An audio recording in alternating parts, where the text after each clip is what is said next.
Дорогие друзья, мы начинаем. Просим занять свои места в зале. Dear friends, we are beginning. Welcome to the big hall.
Доброе утро.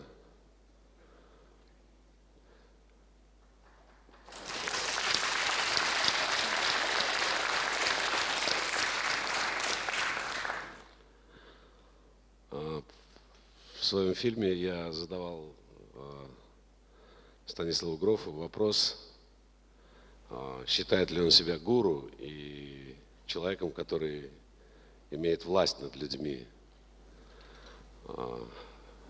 над своими пациентами, над читателями книг, над психологами и вообще над массами людей, которым он интересен, которые с ним общаются, которые слушают его лекции.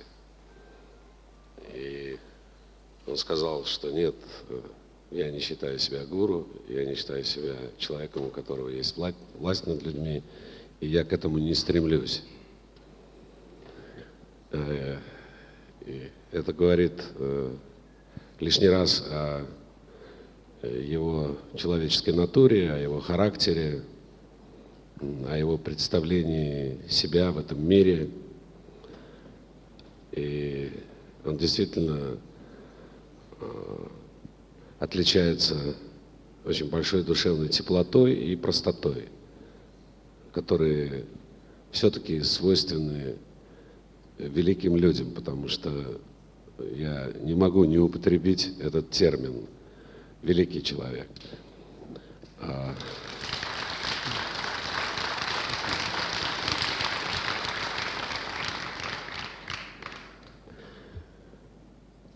И в этом же фильме Теф Спаркс, который работает со Станиславом и который выполняет очень важную миссию организатора конференций, семинаров по холотропному дыханию, ну и вообще очень близок к Станиславу Грофу.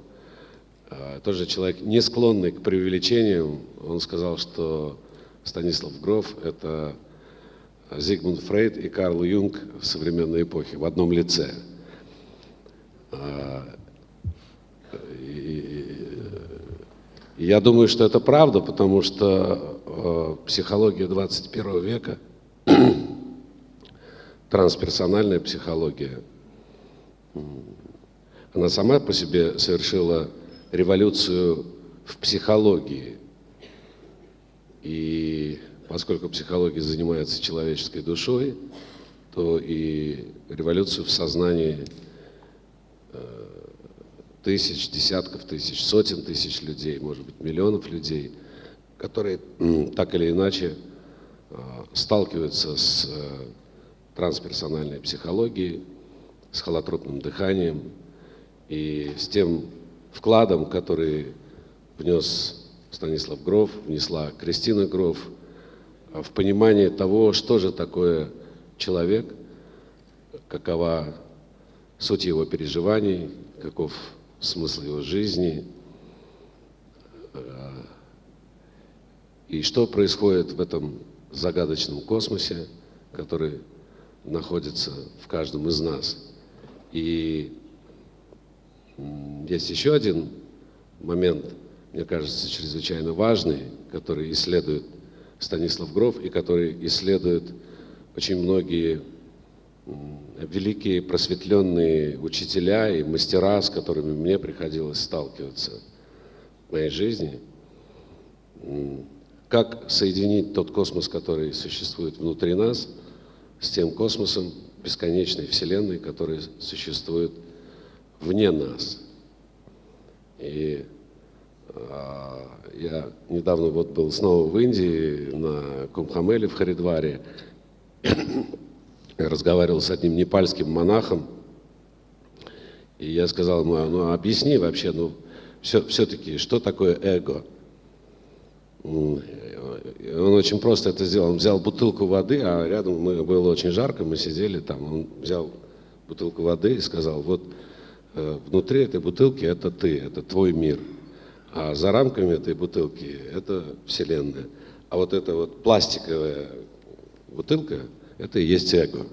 Это было смешно и в то же время очень понятно, что это такая хрупкая, казалось бы, вещь, прозрачная, но что с ней делать, как с ней работать,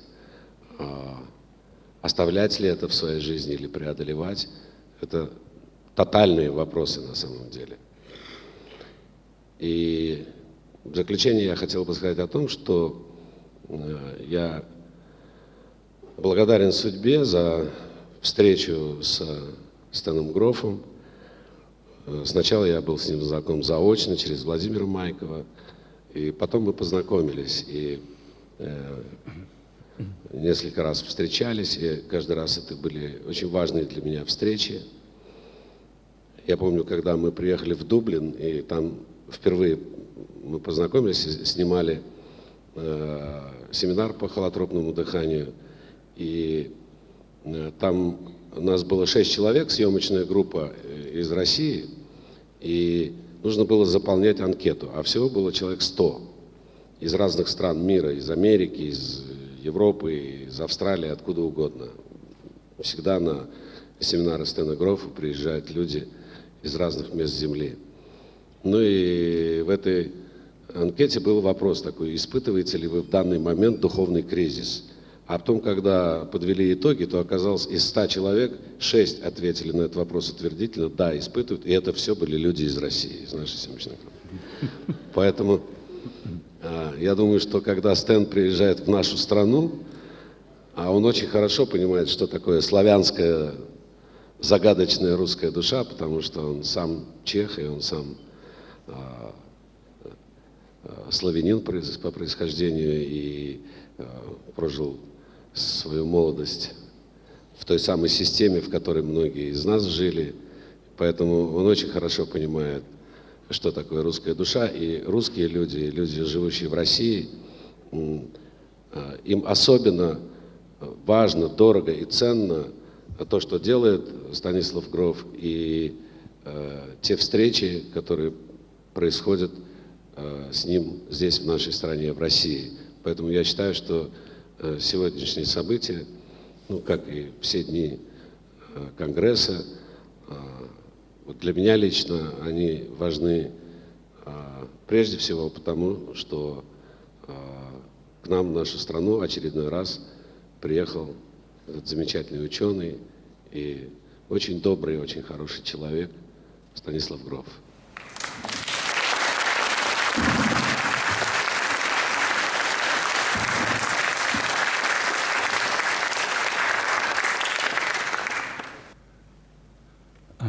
Good morning. Thank you very much for that wonderful introduction. When I get this kind of introduction, I feel a little ambivalent, because it's wonderful to get so many strokes and to have so many nice things said about you, but it also creates expectations in the audience that are not easy to live up to. I would like to return the compliment also. Those of us in the transpersonal movement in the United States, we envy Russia a person in the media like Eduard Sagalayev. That's somebody whom we would like to have in the United States. Unfortunately, the media is not on that level, you know, of openness to spirituality. And I think you've become a real ambassador in that sense. And I felt very close to Eduard since the very first meeting in Ireland, and I think we have created really close friendship, and I appreciate very much the fact that it was you who introduced me today. Okay. There was something I wanted to respond to, which was the question of the guru. You know, I've never seen myself as a guru. I was very lucky to be in a certain place at a certain time when powerful things were happening, when this an amazing tool fell into our lap, which was the supply of LSD from Switzerland, from Sandoz, and we started working with this, and suddenly areas were opening in the psyche that psychology and psychiatry didn't know anything about, and I was just fortunate to be there. And basically what I have written in the book was not created by me, but I was collecting experiences of you know, hundreds and then thousands of people, particularly when we started the holotropic breathwork. So what you find in my books are not my ideas, my speculations, but I was like a chronicler of non-ordinary states. So I see myself as an explorer, you know. And usually when I talk to people, I don't say this is the way it is, but this is the way how people saw it in these various non-ordinary states of consciousness. And an entirely new way of understanding ourselves and the world emerged out of that. That also happens to be somehow supported by the new developments in science, which we call a new paradigm in science. Okay, so I will start, thank you very much. Yeah. So I will start this morning by actually asking you a few questions, and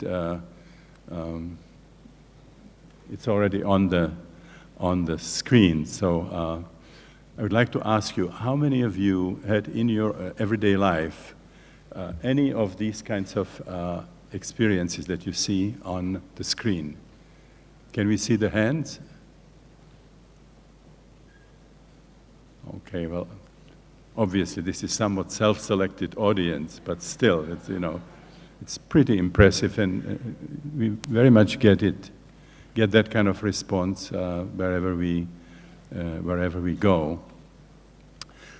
How many of you experienced actually the holotropic breathwork that Christina and I developed? Also quite a few. So that really helps. The reason I'm asking that question is that what I will be talking about this morning comes from now over 50 years of systematic study of this particular types of experiences. Now, I used at this point the term non-ordinary states of consciousness, which is a term that those of us who have done some systematic consciousness research have been using. In traditional academic psychiatry, you will hear another term, which is altered states of consciousness, which I personally don't like because it suggests a certain pejorative twist. This is different from the way we should perceive ourselves or should perceive the world. Altered suggests almost impairment or distortion of some sense. In American slang, you use the term for castration of pets. I had my dog altered, I had my cat altered. So I have too much awe and respect to these states to call them altered states. So we were using for a long time the term non-ordinary, but there was also a problem with that.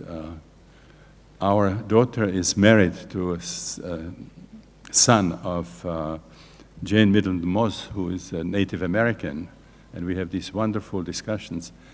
And she tells me, Stan, I don't know why you are using the term non-ordinary states. For my people, this is just part of the spectrum that human beings can have.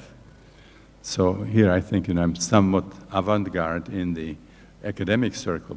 For her, coming from a shamanic culture, this is a very narrow way of looking at things, to sort out a certain category of experiences and call them non-ordinary, because we have the natural ability to have those experiences under certain circumstances.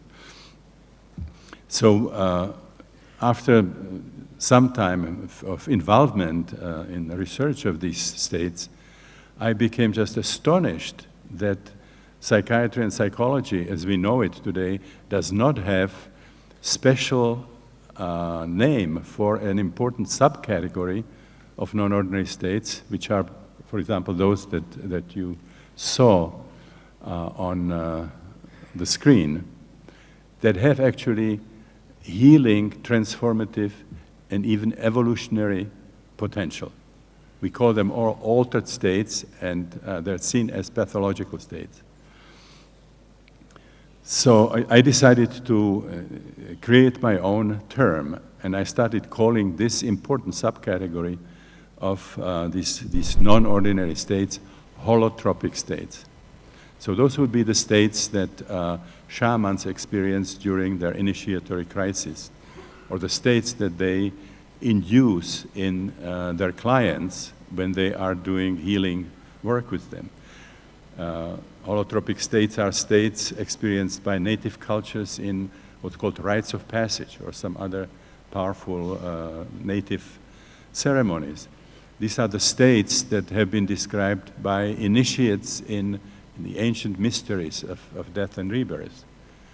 The mysteries, Sumerian mysteries of Inanna and Tammuz, or the experiences of initiates in the Isis-Osiris mysteries in Egypt, the Eleusinian mysteries, the Bacchanalia, the mysteries of Attis, Adonis, in Mesoamerica, the mysteries of Xibalba, of the Mayans, and so on. And also the experiences that were described by Buddhists of different schools, by yogis, by Taoists, by Christian mystics, by Kabbalists, and so on. So these all would be called, in this new terminology, holotropic. And they're quite different from other states that actually deserve the term altered, which is like a delirium that you have when you have typhoid fever, or delirium tremens, and so on. Those are very, very different.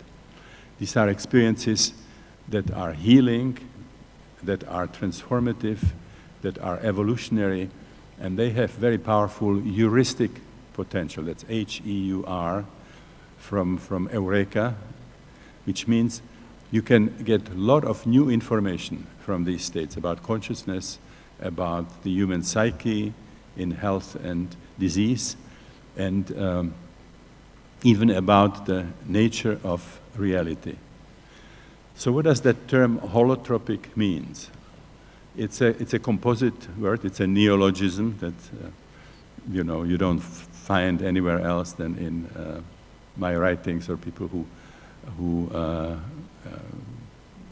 write something that's based, because this was my term. Holos means whole, and trepein means moving in the direction of something. Like in the term heliotropism. Helios is sun, trepein again, moving in the direction of something. So if you have a plant, it tends to orient itself towards the sun, follow the sun, move in the direction of the sun. Now, that term suggests something that surprises many Westerners in the, or I would say, if we are in Russia, I would expand it and say in the industrial civilization. It suggests that we somehow are not whole the way we experience ourselves. We experience ourselves in the ordinary state of consciousness as being Newtonian objects. and having an ego. So we are body egos. Now it suggests something different, and I would actually refer to yesterday's lecture to Dr. Karan Singh. What it suggests that we are not what we are experiencing ourselves as in everyday life. The Hindus would say we are not nama rupa, we are not name and shape. We carry inside of ourselves a kind of a divine core, divine sparks. And in the Hindu tradition you would get practices. And when you pursue those practices, this becomes then a direct experience. This is not a belief, some kind of an ungrounded, unsubstantiated statement, but it's an empirical thing. If you follow those procedures, that's the experience that you can have. You reach a kind of a divine core within yourself, Atman, and when you have that experience, you realize that that energy and that absolute consciousness which is there is really identical with the creative energy of the universe. So it's Atman, Brahman. So we are not Nama Rupa, we are Atman, Brahman. And this is something that you find, of course, in the Upanishads, when there's a question, you know, who are you, who are we? And the answer would be in Sanskrit, Tattvam Asi, which is usually translated in archaic language, thou art that. You are it, with a capital E means you are Godhead. You are not an ordinary human being the way you are experiencing yourself. Teilhard de Chardin, the French paleontologist and Jesuit priest, had a different way of saying. He said, we are not human beings having spiritual experiences. We are spiritual beings having a human experience. And if you look at this, you'll find out that similar statement is at the core of all major religions. So you could just as well say cosmic Christ, Allah, the Tao, you know, Sila, and so on. So this is the basic idea behind the term holotropic. So my own entry into this realm of holotropic experiences was in 1956, where as a beginning psychiatrist, I volunteered for an LSD session. We got a supply of LSD, which was just, you know, had been discovered and explored in Switzerland, and it was offered for psychiatrists as a kind of a training, very unconventional training experience. The early study of Dr. Stoll showed that there was some similarity between the experiences of people who get the diagnosis of psychosis and the experiences induced by LSD. So they were now sending samples of the substance to different research institutes and universities and individual therapists, and they were asking for feedback. You know, can you see any use for this substance in psychiatry? And they suggested basically two different uses. One of them was to use LSD as what they called model psychosis, experimental psychosis. You can have a group of quote-unquote normal people, you can do all kinds of examinations, and then you give LSD and you repeat the examinations and you find out what's happening biologically at the time when the psyche of these people is so profoundly changed. And then there was a second suggestion that kind of became my destiny, which was that this substance could possibly be used as an unconventional training tool for psychiatrists and psychologists who would have the chance to spend several hours in the world that seems to have something in common with the world of our patients. And it would make it possible for us to understand our patients better, to communicate with them more effectively, and hopefully be more successful in their treatment, which was something that we really very sorely needed. And so, I became one of the early Czech volunteers, and I had an extremely powerful experience of cosmic consciousness. It was actually an experiment where my preceptor was interested in electroencephalography, and more specifically in driving of the brain waves, which means exposing people to powerful stroboscopic lights and finding out if the corresponding areas of the brain would pick up the frequency that you're feeding in.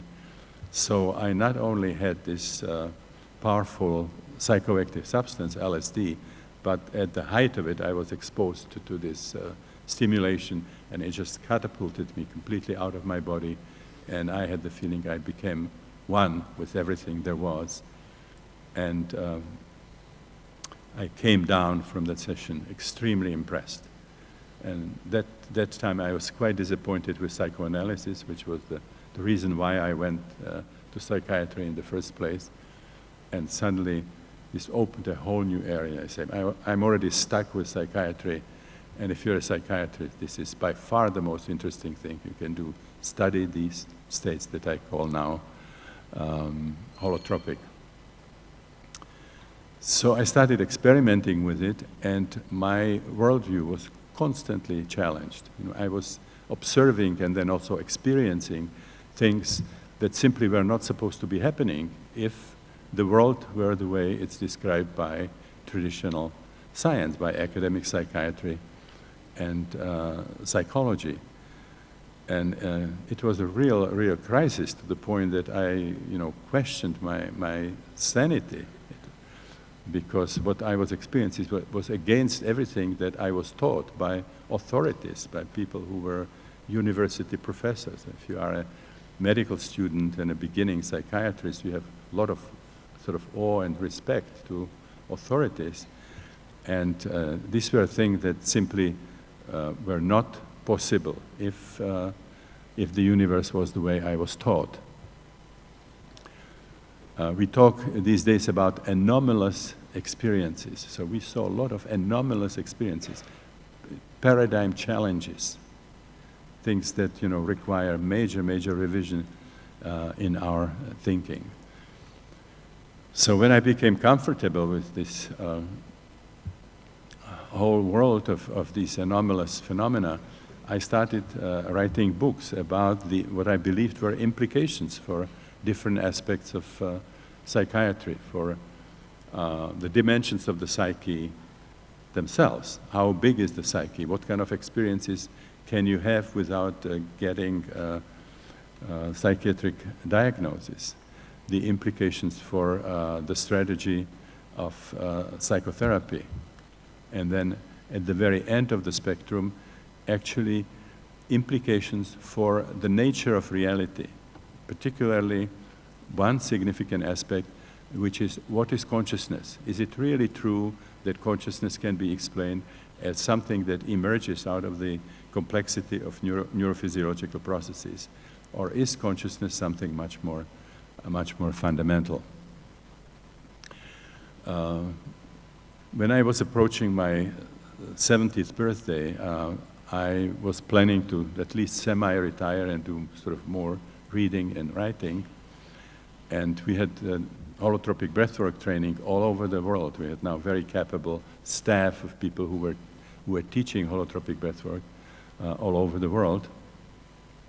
And we needed a manual so that people in these different countries, teach at least similar things. And I got a call from my editor from State University New York Press, who published quite a few of my books. And she said, we have published books on different aspects of your work. Would you consider putting it all into one book? Would you summarize it and create a book that would be kind of an introduction for the readers to all the other books? And I said, I would consider it. And then she said, and would you specifically focus on your observations that current psychiatry and psychology cannot explain? I said, okay.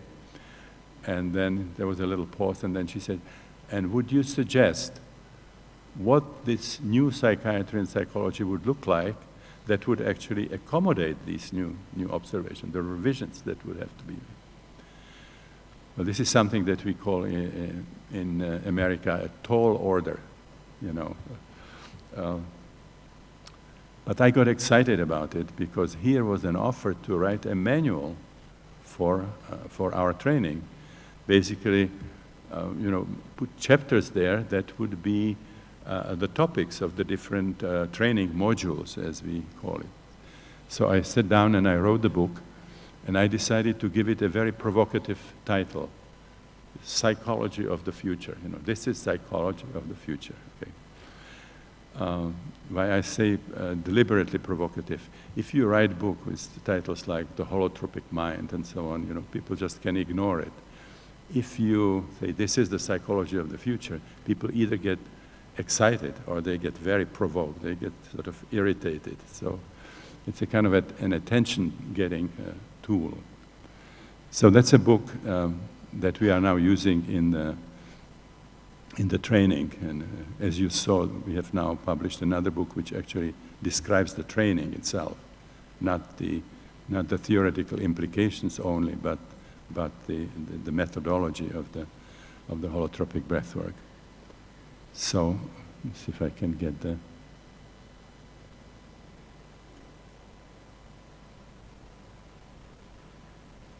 Can we have the second slide? Okay.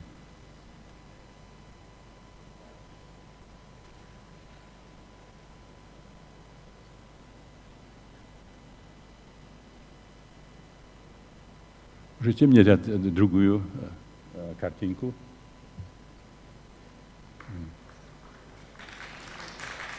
Okay.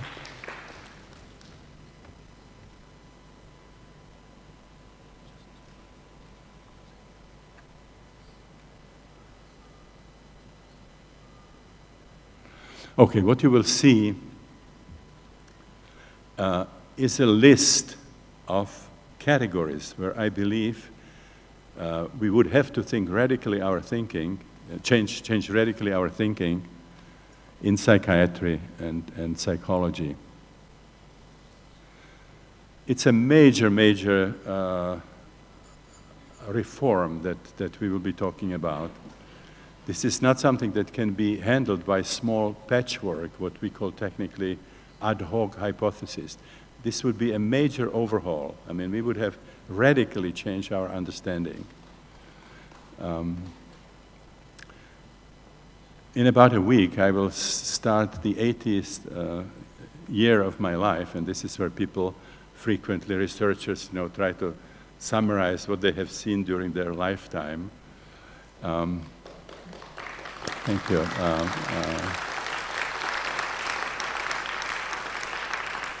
Now, in the past, people who suggested something, you know, this radical did not have a very good time. They were not sort of embraced enthusiastically by the academia, and I wouldn't expect it because I know how difficult it was for me to accept my own observations.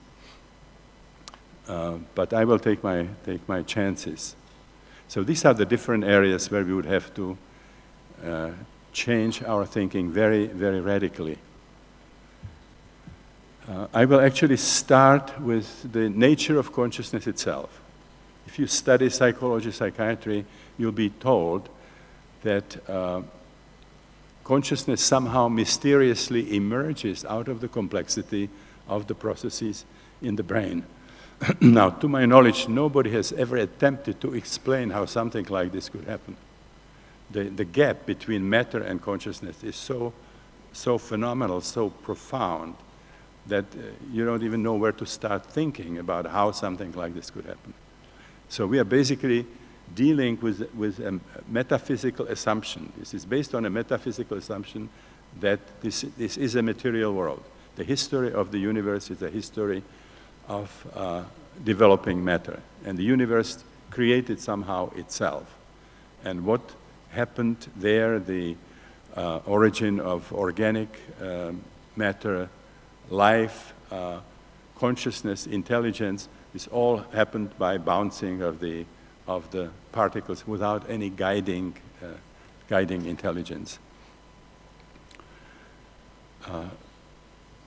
Now, if you work with holotropic states, you will find out that consciousness is something very, very different. It is at least an equal partner of matter, potentially, possibly supraordinated.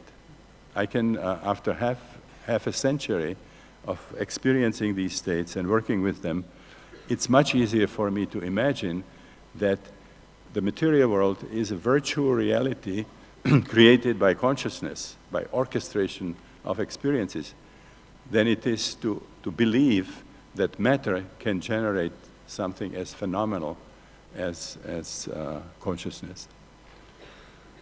So we have now, enormous number of observations indicating that consciousness can do things that the brain cannot possibly do.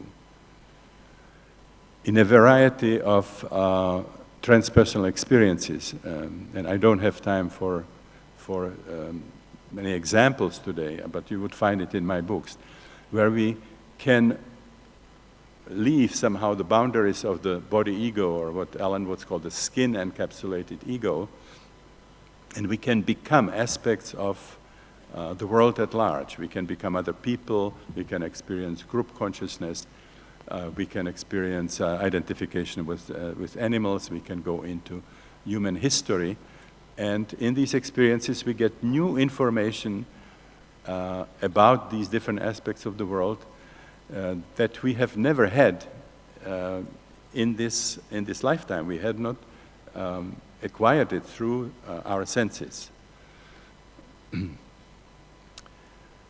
I will just sort of sort out one particular experience that you're all familiar with. I'm sure you have read about it many times. And that's the evidence from thanatology. It's the science that studies death and dying. So there's now enormous evidence showing that it is possible to be clinically dead, and not just because the heart stopped, but because now you have flat EEG, you have no brain activity.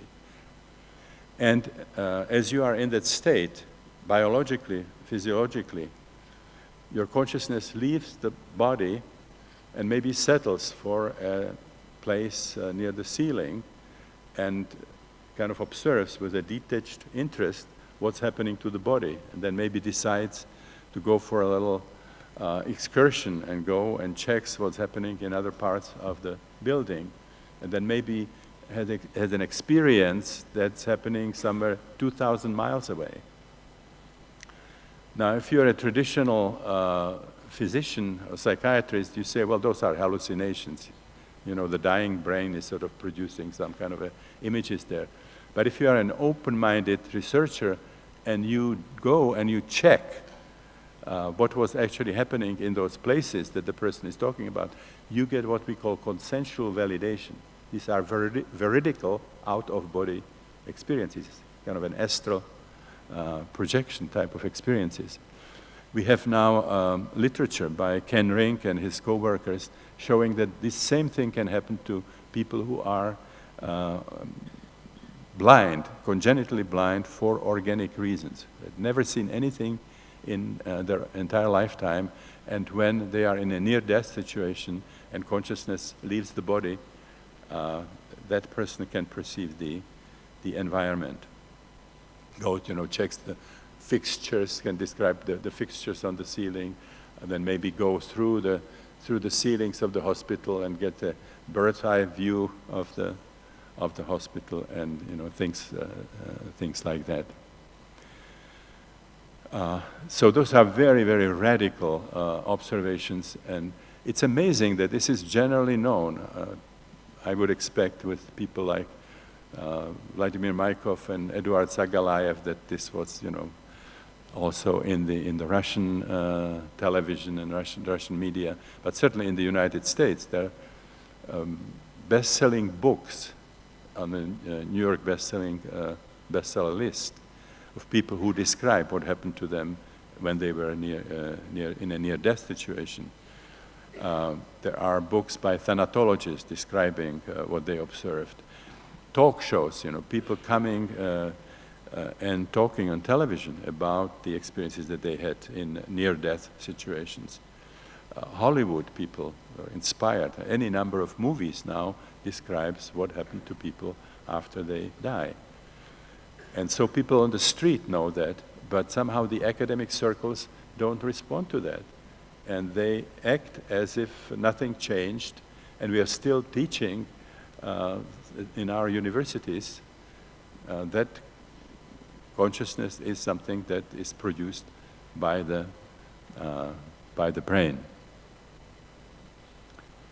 There was something actually called in the history vulgar materialism, Lametri, who said there's nothing special about consciousness. The brain produces consciousness like the kidneys produce urine. That's the sort of extreme kind of materialistic statement about consciousness, which I find just absolutely preposterous. Okay, so this is what we learned about consciousness. Now then the second one is dimensions of the human psyche.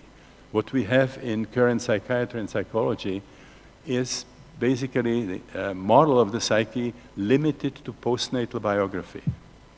Freud said the newborn is a tabula rasa, the newborn is a clean slate. There is nothing that's of any interest for a psychologist that precedes birth, including birth itself. So who we become psychologically depends on what kind of mother we had, what kind of nursing, what happened during toilet training, various psychosexual traumas, how he handled the Oedipus and the Electra situation, and so on.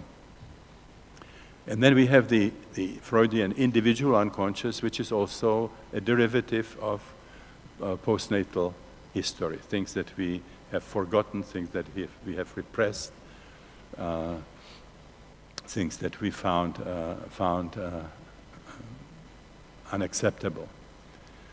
Freud actually, after he discovered this individual unconscious, he used that image of the submerged iceberg. He says, what we thought the psyche was is really just the tip of the iceberg, and there is this enormous part of the psyche which is unconscious. This was very much kind of the understanding that I had of the psyche when I started working with psychedelics. And on some superficial level of the psychedelic experience, it seemed that that was the case. In some sense, it was actually almost like laboratory confirmation of the Freudian model. Only the problem was that the experiences didn't stay there, and as we were continuing with the sessions or increasing the dosages, suddenly new areas of the psyche were opening up that Freud and his followers, with the exception of the renegades like Otto Rank or Carl Gustav Jung, were not aware of, they didn't know anything about. So the first major area that opened up was an area that I now call perinatal. The term perinatal is used in obstetrics and describes situations that happen immediately before birth, during birth, and immediately following birth. But you don't read in obstetrics anything about perinatal experiences. You talk about perinatal brain hemorrhage, perinatal damage, perinatal infection. Because in psychiatry and in medicine in general, and also philosophy, Western philosophy, we have the idea that somehow we cannot have a memory of birth. In biology and physiology, the explanation for this is given by referring to what's called myelinization of the brain. The neurons are normally covered by kind of a fatty substance called myelin, and this process, myelinization, is not completed in a newborn baby. And that's given as a kind of authoritative reason why there couldn't be any memory of birth. Now, there's just an amazing sort of a logical error if you think about it, because there is general agreement in psychiatry, psychology, pediatrics, and so on, that immediately after birth, there is consciousness, and what happens to the baby there can influence the whole subsequent life. So obstetricians, for example, talk about bonding, that just the exchange of looks between the mother and the child and the contact between the mother and the child can determine the whole future of the relationship between the individual and the mother. So that same argument, obviously when you're born, the brain doesn't suddenly myelinize. So the baby who emerges from the birth canal still has that cerebral cortex that's not myelinized. But while it was not able to record birth, suddenly it becomes capable of recording subtleties of nursing. Now, we also have a lot of prenatal research now, people like Tomatis and so on, showing extreme sensitivity of the fetus already in the womb. You play Vivaldi to pregnant mothers, and then you play the same music in the nursery, and the children do better, they sleep better, they gain more weight, and so on. It becomes a kind of a comforting environment because of that connection with the prenatal state. Another thing that you have to consider, you don't need a brain at all, let alone a myelinized brain, to have memories. Memories exist in life forms that don't have any brain at all. Actually, I think about 10 years ago or so, Eric Kandel was given a Nobel Prize for studying memory mechanism in a sea slug, a snail, kind of sea snail, called aplysia. So you get a Nobel Prize for studying the memory mechanisms in a sea slug, but the newborn, you know, on a totally different level of evolution, is not able to record something that could have been, you know, 20, 30, 40, 50 hours of a life-threatening situation. So we have this interesting situation where there's obviously powerful psychological suppression. I mean, that the memory of that experience is so scary that we just don't want to go there, and we use our intellect to explain it away. Says, oh, this couldn't have mattered. My cortex was not myelinized. So that's one major area that you have to add to the model of the psyche, not just postnatal biography, but now the perinatal domain, and actually quite specific kind of experiences associated with the consecutive stages of birth. I talk about them as basic perinatal matrices, being in the womb before anything starts, then the situation where the uterus contracts but the cervix is not open, kind of a no exit situation, then the situation where the cervix opens and there's a struggle to get out, and then the coming out of the birth canal itself. So these are four very distinct experiential matrices that you can have in holotropic states when you come to that level of the unconscious. And then we have another domain, vast domain, that we have to add to the cartography of the psyche, and we call it now transpersonal. So those would be some of the experiences that I already mentioned. You can suddenly become one with another person, or you can become actually another person. You can experience group consciousness. You can experience that you became all mothers of the world, or all children of the world, or all warriors of the world. Or you can experience the field of consciousness itself.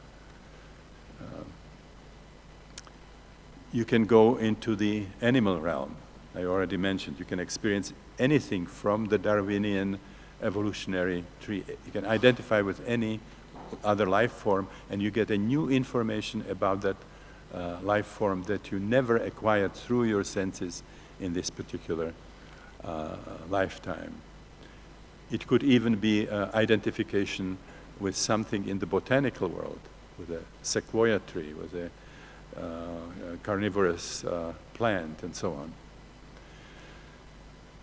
You can experience yourself as a tree and have conscious experience of photosynthesis, or the exchange of minerals and water in the root system, and the circulation of the sap, where your body image becomes the body image of a tree rather than a human body image. Now there's a situation here where anything that in your ordinary state of consciousness you experience as an object seems to have a corresponding subjective state of mind. So you can again connect this to the great spiritual philosophies of India, where you would hear that everything that we experience is actually a manifestation of Brahma. It's creation of absolute consciousness. The idea that the world is solid and material and Newtonian would be called Maya, or the Hindu religion would talk about Lila. What we experience is a play of the divine. It's a play of consciousness. There's another category of transpersonal experiences that can take you into the historical or the archetypal domain of the Jungian collective unconscious. You can experience anything that has ever happened in history, at least potentially, and you can also, in the archetypal realm, experience any archetypal figures, any archetypal domains of any culture that has ever existed, whether or not you know anything about these mythologies or about these periods of human history intellectually.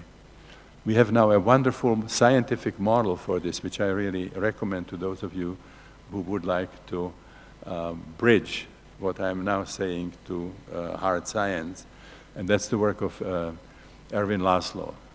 Quite amazing, the concept of the psi field, PSI, or what he now calls actually Akashic field, and really tying it specifically to the spiritual traditions.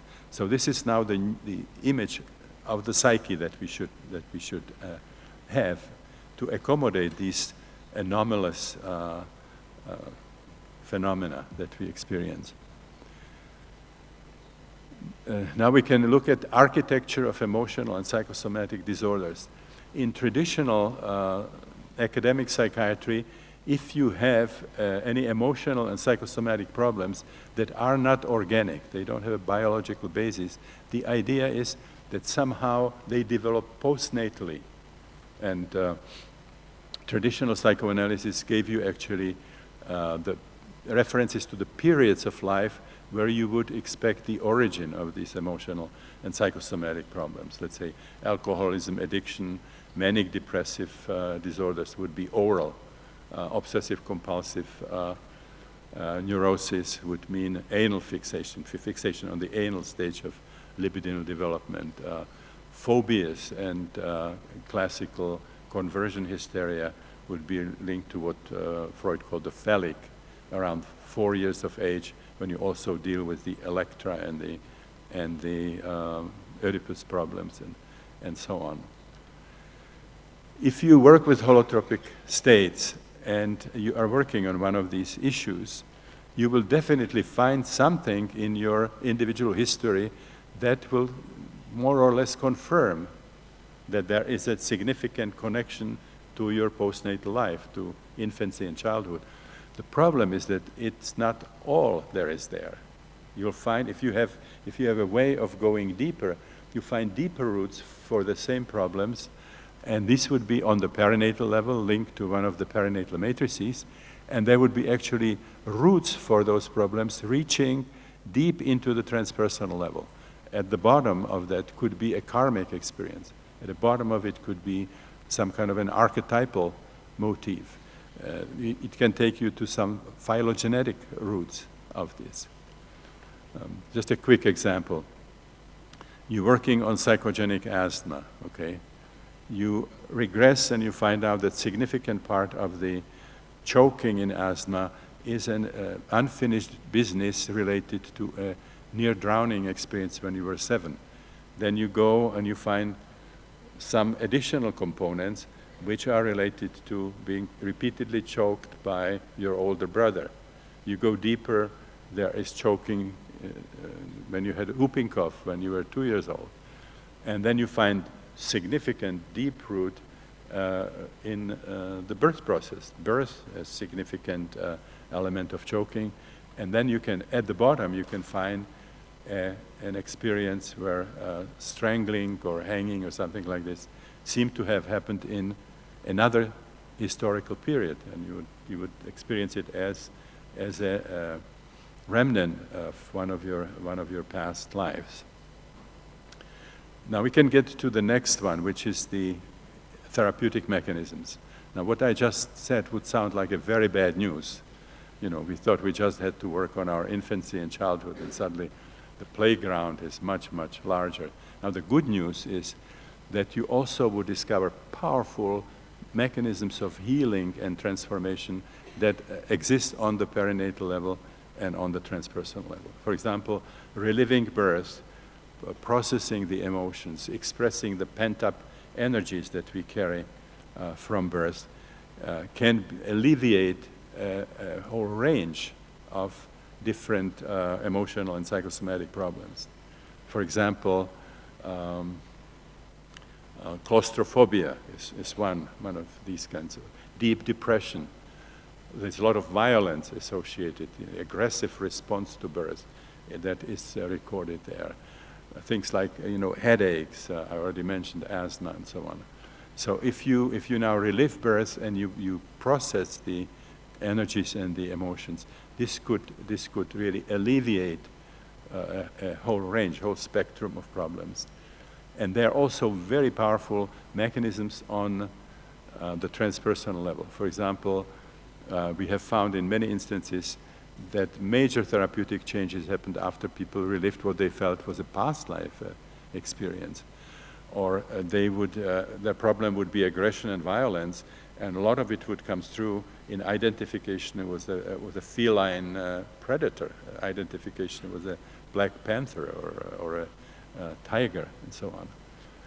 And very powerful healing mechanism could be allowing an archetypal figure or an archetypal motif to emerge into consciousness, including demonic energy, when the experience then looks very much like exorcism, and when that energy emerges. Okay, then we have the next one, which would be the strategy of psychotherapy and self-exploration. Extremely important. If you look at the world of psychotherapy, you'll find any number of schools. Okay, each school would tell you something very different. There's fundamental disagreements as to what are the basic motivating forces of the psyche. Each school has a different answer. Why do symptoms emerge? What do those symptoms mean? How and when do you interpret? So if you have a problem, you can just flip a coin and choose a school, and with each school comes a different explanation what is wrong with you. But then also each of those schools would give you a different technique. How do you work with your clients? How do you interpret? What kind of therapeutic maneuvers would you be using? And that fundamental disagreement or lack of agreement is very disconcerting. At least it was for me. But we somehow, as a profession, we kind of managed to live with it. Also when, as beginning psychologists and psychiatrists, we are choosing a school. We don't have any objective evidence that one school is more effective than another. So when we choose a school, it tells more about us than about the school. Like for me, it was Freud. Wow, Freud, that's where it's at. This is where I'm going to get my training. And this is what we do. And when it doesn't work for us, when we are not quite satisfied, we just go and get a training with another school. So there are people who have been, to 10 different trainings. But then the question is, when you have a real patient, how do you choose which particular approach? The person is presenting a dream. What do you do? Do you do Fritz Perls? Do you do Jungian interpretation? Do you do Freudian interpretation, and so on? If this were true, that intellectual understanding of the psyche in general and the psyche of a specific client in particular would really be the key to therapy, what we would have to have is the therapeutic results would be distributed on something like a Gaussian curve. There would be one school that has most accurate understanding of the psyche, and they would get most of the results because their interpretations would be right on. And then those that would be departing from quote-unquote correct understanding would be distributed on those declining branches of that Gaussian curve. And that doesn't happen. You know, some of the studies that were done showed something different. It's really difficult to show any statistically significant difference between the efficacy of the schools, but you certainly find differences within the schools. Each school has better therapists and not so good therapists. And you know, we know that. And it's very likely that what's effective in therapy is something that it's not described in the theory of that therapy.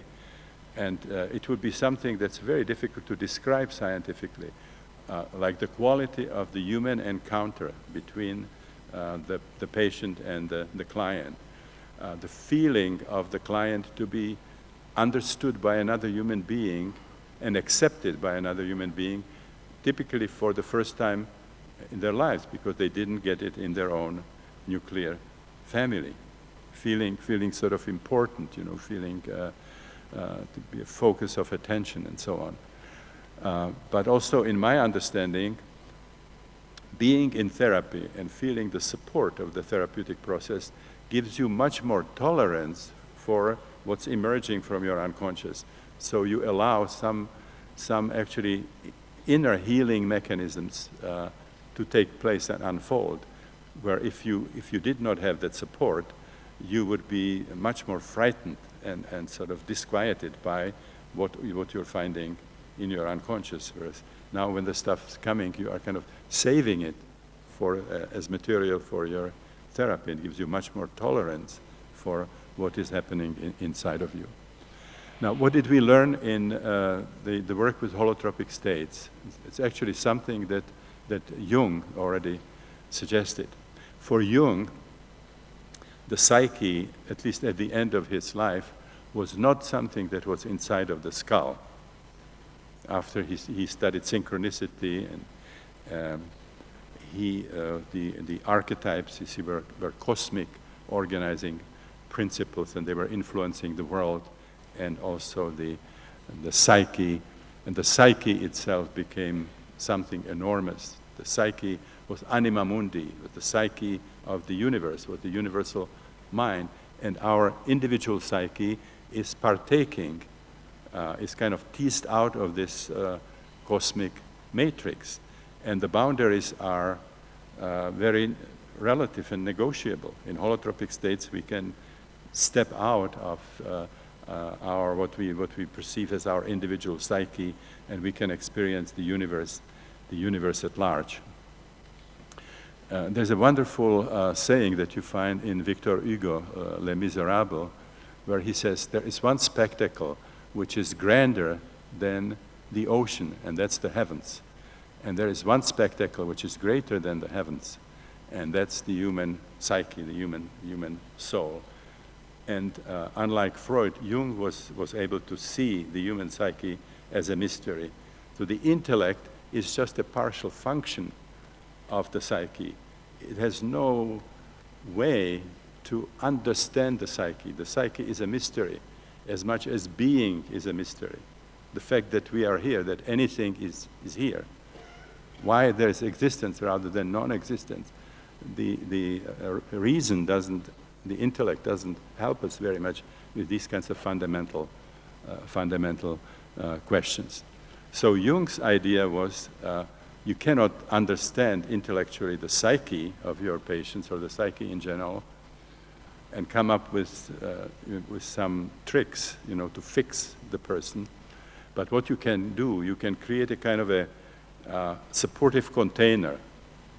Jung was very interested in alchemy, so you can think about it as hermetic vessel where transfiguration, transformation will happen, and then offer the client a way that makes it possible for the conscious ego to communicate with a higher aspect of the client, himself or herself, which Jung would call self, which in English would be with capital S.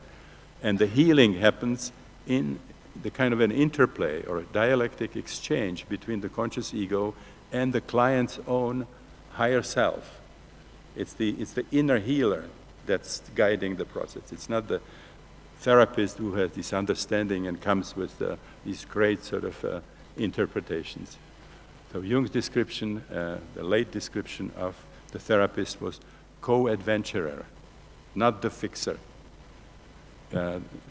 Therapeutes in Greek means somebody who is intelligently participating in the healer process. It's not the healer, it's not the doer, it's not the fixer. So in the work with holotropic states, you create this supportive environment, this hermetic vessel, then you offer some method that makes it possible to go into a holotropic state. For Jung, it was active imagination, allowing the client to continue the dream on the couch and work with the material in statu nascendi as it was emerging. But it could be shamanic methods, it could be psychedelics, it could be the breathing. You know, there are many, many ways you can do it. And once the person is in the holotropic state, you just support what is unfolding. You don't come in with an intention of what you want to do as a therapist. It's quite difficult for many people who have traditional training to be there in this kind of a position of a midwife rather than the surgeon, you see, the one who's sort of fixing the person. Okay.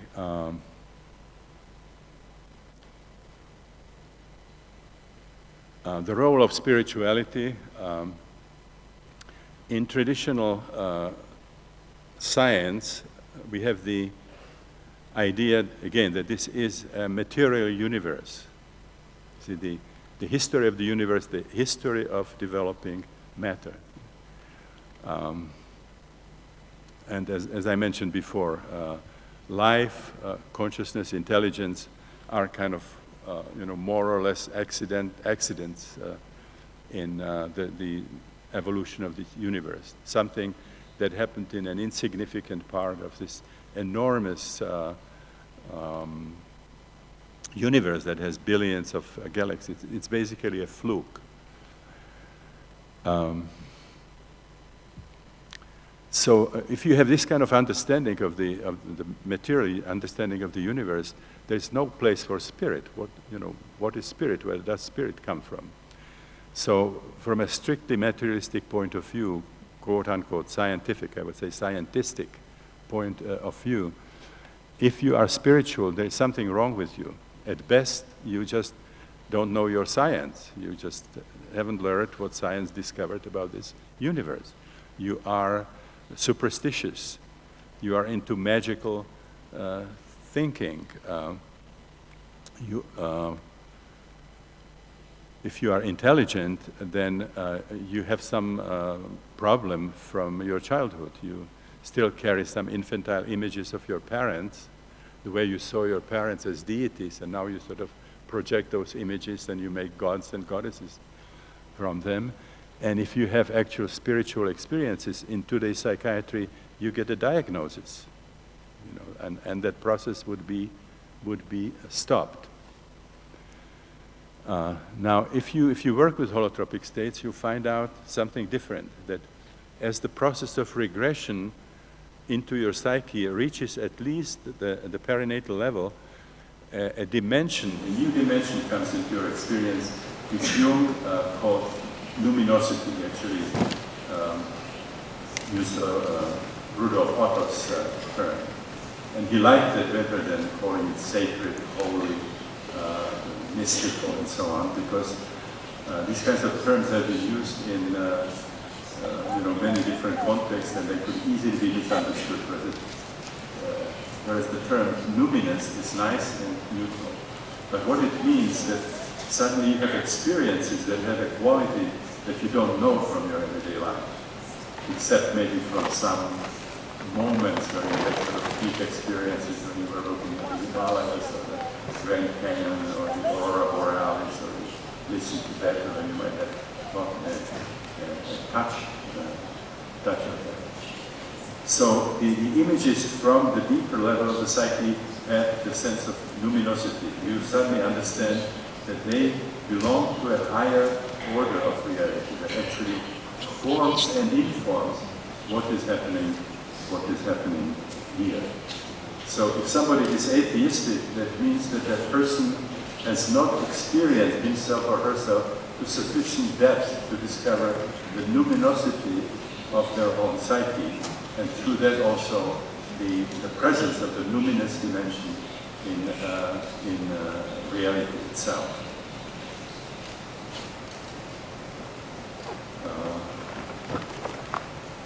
Aurobindo's definition of an atheist was a God playing hide and seek with himself, herself.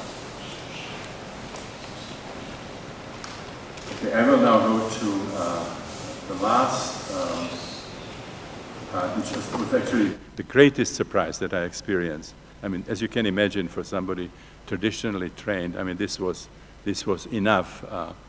But there came something that was much more fundamental, much more difficult to integrate, and that was the discovery of amazing, extraordinary, predictive power of correctly understood astrology, and that was the most difficult somehow for me to accept, because to include somehow astrology, and I mean scientific astrology, into your worldview, you have to really radically sort of change your understanding of yourself and reality. You cannot add it to what you think you are or what you think reality is. I don't think I would have actually even mentioned it today if it were not for the fact that we have Rick Tarnas with us. And we have worked together for 30 years from the time when we met at SLN, paying attention to these correlations. Is Rick here? No, okay. He has heard this many, many times.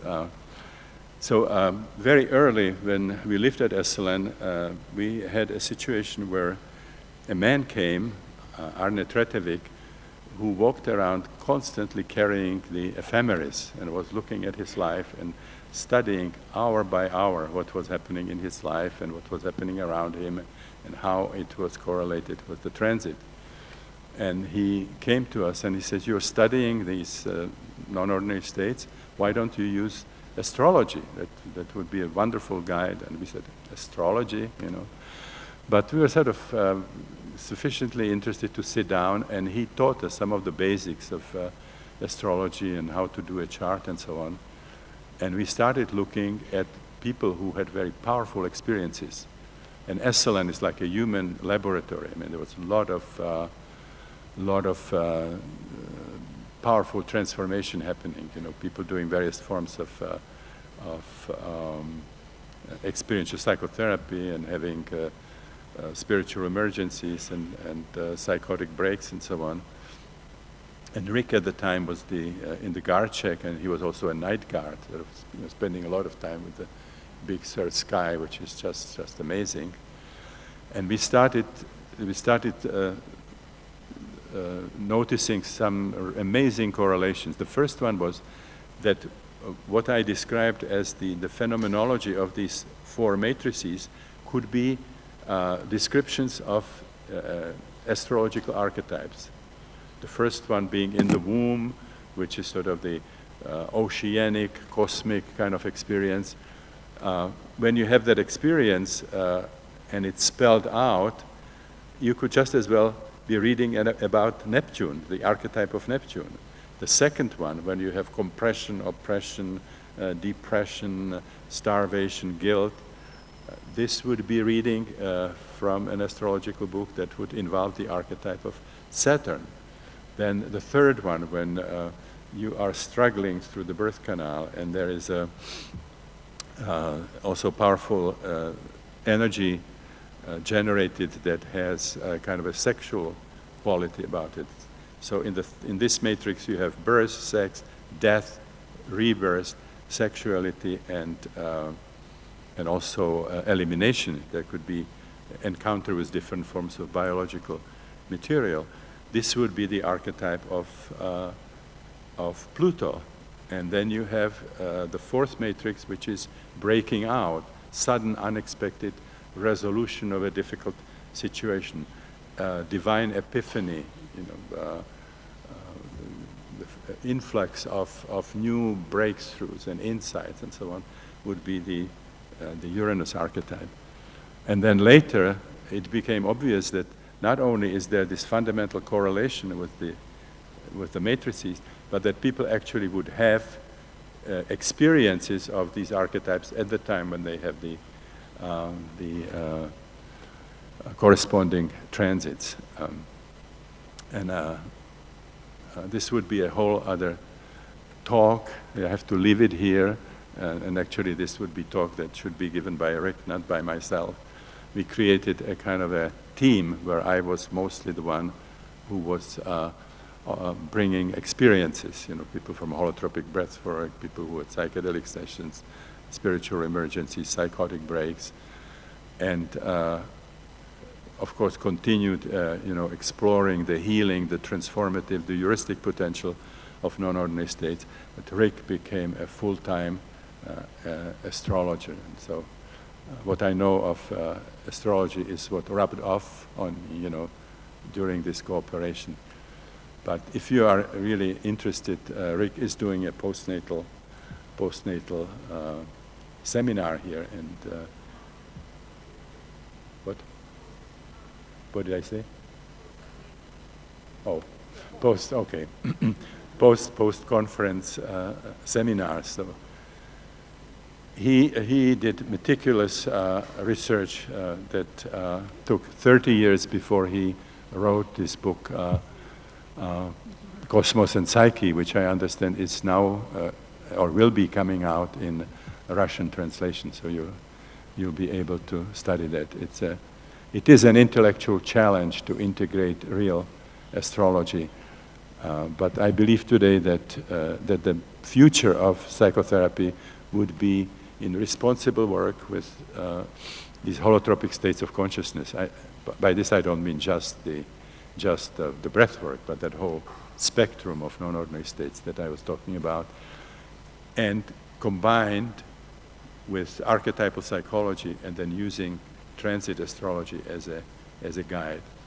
And I'm aware how challenging, how absurd this might sound, to people who have academic training. But I will just put it out there because this is really my present conviction.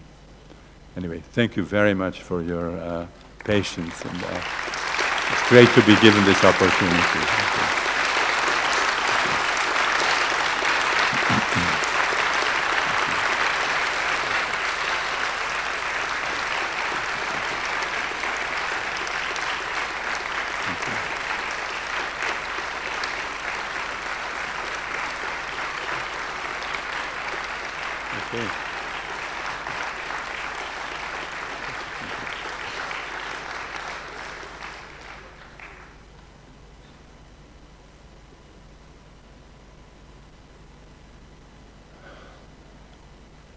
Okay, we will have a panel discussion where we will go a little more into the relationship between this kind of material and transpersonal psychology in general and new paradigm. How you can somehow try to bridge this and bring some of the new advances in science that actually support some of the transpersonal perspectives.